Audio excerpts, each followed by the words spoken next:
Yeah, and this may raise a very important point, Robert. In your book, Egypt, you explained how important that the state pays is, and there is how millions of Egyptians, mainly civil servants and police officers, army officers, and their families and employees are backing the regime because they are benefit from jobs, from salaries, from subsidies.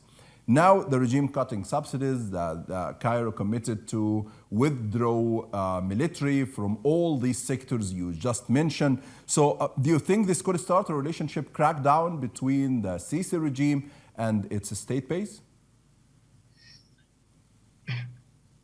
You put your finger on a very interesting aspect of this regime, and it is that it's attacking and has been increasing the severity of that attack on the base, which was built by Nasser and sustained by Sadat and Mubarak. Morsi was there for too short a period to do anything about it.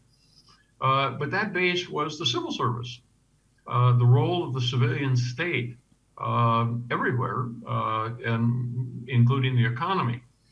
Sisi obviously had come to resent the civilian civil service long before he became president. He had, I think, the idea that it was overstaffed, underperforming, it had too many privileges, it wasn't competent, and it wasn't loyal in the end. And so what he wanted to do was create, from the top down, a new administrative structure that would personally empower him and give him complete control over as much of the political economy as any one man could possibly have. And so the military was part of that, but he has also gone about building training systems for technological cadres to be then integrated into this parallel state structure. He has also recruited private businessmen into it.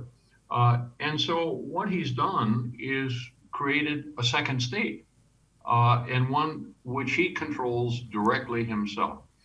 So now his problem is what to do about the first state, which has some 5 million employees and therefore maybe 25 million people depending on it, a quarter of the population. And this is the problem he has right now, because he's deprived them of privileges, he is demeaning them, he is making it perfectly clear he has no confidence in them. And so there's bound to be resentment. And the question is, what then do these people who were employed or dependent upon those who were employed or who believed in the system that created that state, what are they going to do? And they become, in my view, fertile grounds for opposition to the regime. And so the strategy of building a parallel state necessarily also has to have a strategy to repress opposition. There is no other way, because they are not reaching out to these people to give them some alternatives or to encourage them to join a political party or something of that sort. No, they are telling them they're useless, they're not needed, they're reproducing too many children, and so on. And so they have to then be prepared for the political backlash. And so repression is an essential part of this strategy, and vast amounts of time, effort, and money have been spent on that system of repression, and it will not change, because the minute it changes, then the regime's finished.